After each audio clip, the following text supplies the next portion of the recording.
샬롬. 오늘도 참 좋은 날입니다. 하나님께서 여러분에게 합당한 은혜를 꼭 주시기를 바랍니다.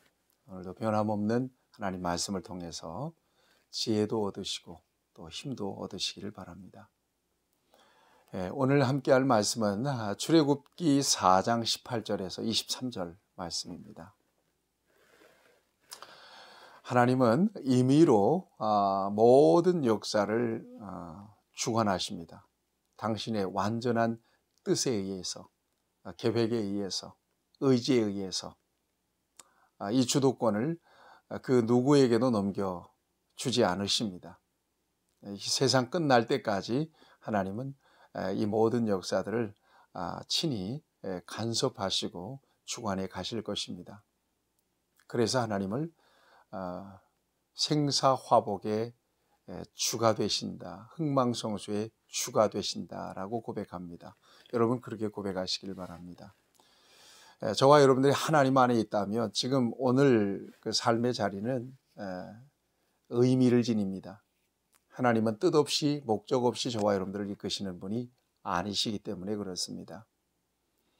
그런데 때때로 하나님은 왜 나를 이렇게 이끄시나, 왜 이렇게 인도하시나, 왜 이런 어려움을 겪게 하시나, 어떻게 이런 일들을 겪게 하시나, 이러저러한 생각이 복잡해질 때도 있습니다.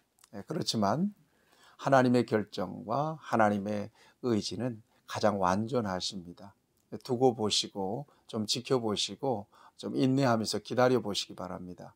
반드시 여러분들이 하나님 안에 있다면, 그렇게 믿으신다면 여러분들의 역사는 합력하여 선한 역사로 끝이 날 것입니다. 여러분 생각해 보세요. 아이들의 관점과 어른의 관점 많이 다르잖아요. 그래서 아이가 어릴 때는 어른들이 일방주도적으로 아이들을 케어하잖아요. 어른들의 생각이 아이의 생각보다 옳기 때문에, 완전하기 때문에 그렇습니다. 하물며 우리의 생각과 계획과 하나님의 계획에는, 관점에는 어마어마한 차이가 있다는 사실을 인정하셔야 돼요. 그리고 오늘 조금 불합리하다, 조금 어렵다, 힘들다 이런 마음이 들더라도 진득하게 주님 바라보시고 믿음을 붙잡으시고 하나님은 선하시다 고백하시고 그 기간을 지나보세요. 하나님은 합력하여 아름답게 여러분들을 인도해 주시고 복되게 하시고 영광을 거두실 것입니다. 자, 출애굽의 역사를 통해서 봐도 저와 여러분들이 생각할 때 모세를 부르시는 것만 보더라도 하나님은 왜 어떻게 저런 사람들을 저런 사람을 부르셨나, 이런 생각이 들 만큼 고개가 갸웃거려집니다. 그렇지만 이 역시 하나님의 판단과 하나님의 결정이 맞는 거예요. 여러분 자주 반복적으로 말씀드리지만 하나님께서 불러내셔서 사용하시는 사람들, 이 사람들이 어떤 특별한 능력을 지녔거나 또 특별한 어떤 신분을 가졌거나 이것은 별 의미는 없습니다. 하나님의 일을 위해서. 왜 그런가 하면 그 모든 하나님의 그 역사를 수행해 가는 데 있어서 필요한 모든 능력은 하나님이 공급해 주실 수 있기 때문이에요. 그리고 모세에게도 말씀을 하신 것처럼 내가 반드시 너와 함께 가리라고 말씀하시잖아요. 그러니까 하나님께서 공급해 주시는 것들로 하기 때문에 내가 어떻게 저 일을 해? 내가 어떻게 저 일들을 감당할 수가 있을까? 나는 도저히 못해. 이런 이야기는 절대 하면 안 돼요. 그건 하나님을 부정하는 일이 되기 때문에 하나님이 불러내신 것이 중요해. 그리고 그 부르심에 아멘하고 순종하여서 나서는 것이 중요합니다. 그렇다면 그때부터는 하나님이 접수하시고 하나님이 책임지시고 하나님이 주도적으로 이끄셔서 그 모든 역사를 완성해 나가시죠. 여러분 이 같은 관점에서 모세를 불러내셨어요. 여러 번 실랑이가 있었죠. 보낼 만한 자를 보내소서. 하필이면 납니까? 나는 말도 못합니다. 내가 어떻게 갑니까? 여러분 이것은 모세의 실존적인 고백이고 자기를 부정하는 고백이라고 말씀드렸죠. 그렇지만 결국 하나님의 계획을 수용하게 됩니다. 자, 이때부터 하나님은 어떻게 그를 케어하시는지를 저와 여러분들이 보게 될 것입니다. 어떻게 정말 나이가 80이나 되고 어떤 그 자존감이 뚝 떨어지고 아무것도 할 수 없는 이 노인네를 통해서 하나님이 어떻게 일하시는지를 저와 여러분들이 확인하면서 하나님의 역사를 이루시려고 나를 불러내셨다면 순종하는 것이 중요하구나. 순종이면 되는구나. 라고 하는 것을 저와 여러분들이 좀 경험할 수 있으면 참 좋겠습니다. 자, 오늘 본문 말씀에서도 호렙산에서 하나님을 경험하고 소명을 받습니다. 그리고는 양무리를 몰고 해질녘에 집으로 들어갔겠죠. 집을 나설 때는 목자로 나섰는데 집에 들어올 때는, 이드로의 집으로 들어올 때는 소명을 받은 하나님의 소명자로 들어옵니다. 그리고 이드로에게 이야기합니다. 어떻게 얘기하는가 하면 애굽에 좀 가봐야 될 것 같습니다. 왜냐하면 내 형제들이 살아있는가 내가 좀 보고 싶습니다. 그러면서 애굽으로 보내달라고 합니다. 가겠다고 합니다. 여러분, 이드로의 입장에서 이 같은 말을 갑자기 받았다면 여러분들 어떤 반응을 보이실 것 같습니까?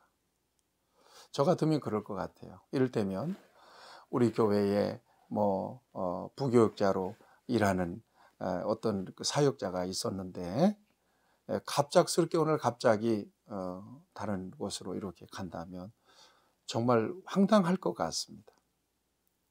지금까지 당신이 했었던 일들, 당신이 감당했던 일들, 누구한테 갑자기 맡기라고 갑자기 그렇게 그런 결정을 했느냐고 이야기할 것 같아요.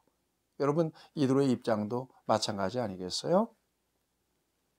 생각해 보세요. 40년 동안이나 이드로의 양무리를 쳤단 말이에요. 중요한 위치에 있어요. 중요한 목자였어요. 그런데 애굽으로 가게 되네요. 이드로는 하나님에 대한 밑그림이 없습니다. 모세가 사회가 소명받았는지 전혀 모르는 사람입니다. 그럼에도 불구하고 여러분 오늘 성경 보세요. 18절 보세요. 이드로가 모세에게 평안히 가라 하니라. 두 말 없다니까요. 여러분, 이게 하나님이 하시는 일이에요. 그러니까 우리가 하나님의 일을 수행함에 있어서 여러 가지 그 장애물들에 대해서 염려를 많이 하지만 그러나 그건 기우에 불과하다는 것을 아셔야 돼요. 하나님이 원하시는 일이라면 결코 그 길에 장애물들까지도 하나님이 다 교통정리를 하신단 말이에요. 이런 차원에서 우리가 하나님의 섭리를 좀 볼 수 있으면 좋겠습니다. 그 다음에 두 가지를 그에게 확증해 줘요. 하나는 너를 죽이려고 하던 바로가 죽었다는 사실을 가르쳐 줍니다. 여러분, 사실은 바로가 두려웠거든요, 모세는요. 그리고 미디안 광야에 있으면서 애굽의 소식을 어떻게 들었겠어요? 죽었는지 살았는지. 근데 하나님께서 가르쳐 주세요. 너를 죽이려 하던 바로가 죽었다. 안심시키는 거죠. 그 다음에 또 하나는 20절 말씀이에요. 저와 여러분들이 좀 묵상하고 싶은 거예요. 20절. 모세가 그의 아내와 아들들을 나귀에 태우고 애굽으로 돌아가는데 모세가 하나님의 지팡이를 손에 잡았더라 그랬단 말이에요. 하나님의 지팡이 묵상해 보세요. 그 지팡이가 어떤 지팡이일까요? 특별히 하나님께서 만들어서 소위 우리나라 역사에 나온 도인들이 가지고 있던 그런 아주 굉장히 중량감 있는 그런 위험 있는 그런 지팡이일까요? 그렇지 않아요. 모세가 평소 양들을 칠 때 가지고 있던 막대기, 구부러진 막대기에 불과한 거거든요. 이것이 하나님의 소명을 감당하는데 도구로 쓰여질 때는 하나님의 지팡이가 돼요. 여러분, 하나님께서 저와 여러분들에게 없는 것 가지고 일하시는 게 아닙니다. 평소에 하나님이 저와 여러분들에게 허락해 주신 것들이 있거든요. 이 모든 것들이 하나님의 영광을 위해서, 하나님의 목적을 위해서 쓰여질 때 이게 이게 하나님의 지팡이가 돼요. 권능의 지팡이에요. 이제 이 지팡이 활약을 보세요. 이 지팡이는 단순한 막대기가 아니에요. 이것은 하나님의 임재의 도구가 돼요. 사랑하는 여러분, 여러분들이 진정으로 하나님 앞에서 소명자로 살잖아요. 여러분들에게 하나님께서 허락하신 모든 것들은 하나님의 지팡이로 쓰여지게 될 것입니다. 그것이 건강이든 여러분들에게 허락한 특별한 능력이든 그것이 물질이 됐든지 간에 여러분 하나님의 지팡이가 되게 하십시오. 하나님의 지팡이로 쓰여지기를 바라요. 그래야 의미 있어요. 하나님께서 불러내셔서 이같이 여러분들을 쓰시기를 원하신다는 사실을 여러분 꼭 기억하시면서 하나님, 여러분들의 모든 자원들이 하나님이 쓰시는 하나님의 지팡이, 능력의 지팡이, 임재의 지팡이가 되기를 바랍니다. 그렇게 쓰임받기를 축복합니다. 자, 그 다음에 여러분 22절을 좀 주목해서 보세요. 너는 바로에게 이르기를 여호와의 말씀에 이스라엘은 내 아들 내 장자라. 바로가 완악해질 거라는 거예요. 강팍해질 거라는 거예요. 왜 그랬을까요? 처음에는 순응하는 것 같았는데 바로가 점점 완악해지고 강팍해져요. 하나님은 이를 통해서 하나님의 전능한 능력을 나타내셔서 이스라엘 백성들에게 하나님의 존재를 드러내신단 말이에요. 그런 도구로 바로를 쓰십니다. 자, 이렇게 바로가 완악해서 백성들을 쉽게 내주지 않을 때 이렇게 얘기하라는 거예요. 이스라엘은 내 아들 내 장자라. 내 아들 내 장자를 보내주기를 거절하면 내가 네 아들 내 장자를 죽이리라고 말하라는 거예요. 네 아들 장자를 죽일 것이다. 여러분, 이 말씀 안에서 저와 여러분들의 자존감이 확 살아나요. 저와 여러분들은 어떤 사람들이에요?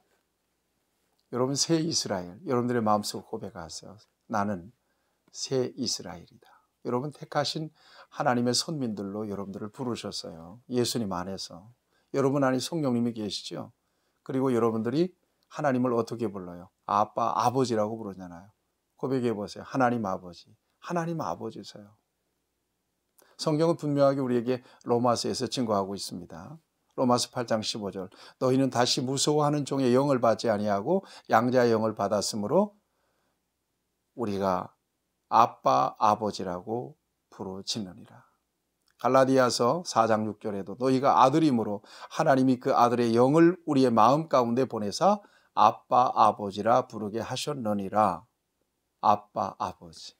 하나님은 예수 그리스도 안에서 아버지가 되시고 우리는 아들이 되게 하셨어요. 예수님 안에서 영적인 이스라엘, 새 이스라엘, 영적인 장자로 삼아 주셨다는 것입니다. 저와 여러분들이 그 같은 존재예요. 신분을 가졌어요. 오늘도 이 신분을 누리세요. 자, 오늘 이 말씀 속에서 여러분들이 힘을 얻으시기를 바랍니다.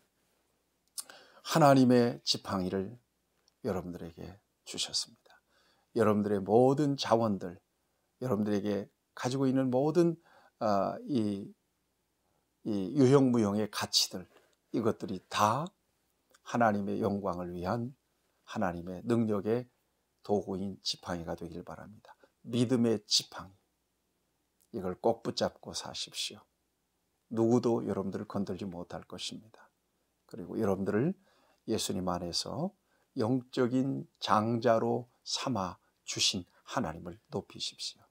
그리고 그 같은 신분의식을 가지고 살아가는 여러분 모두가 되시기를 축복합니다. 하나님 아버지, 오늘 귀한 말씀을 통해서 은혜 주셨습니다. 여러 가지 일들을 우리에게 맡기실 때 결코 염려하지 않게 하시고 두려워하지 않게 하시고 오직 하나님께서 일하심을 보게 하시고 우리 안에 하나님의 지팡이가 들려져 있다는 사실을 잊어버리지 않게 하시고 우리를 또한 영적인 장자로 삼아 주셨다는 이 신분을 잃어버리지 않도록 우리를 붙드시고 하나님의 부르심에 능력 있게 응답하고 쓰임받는 우리 모두가 되게 하옵소서. 예수님의 이름으로 기도드립니다. 아멘. 오늘도 평안하십시오.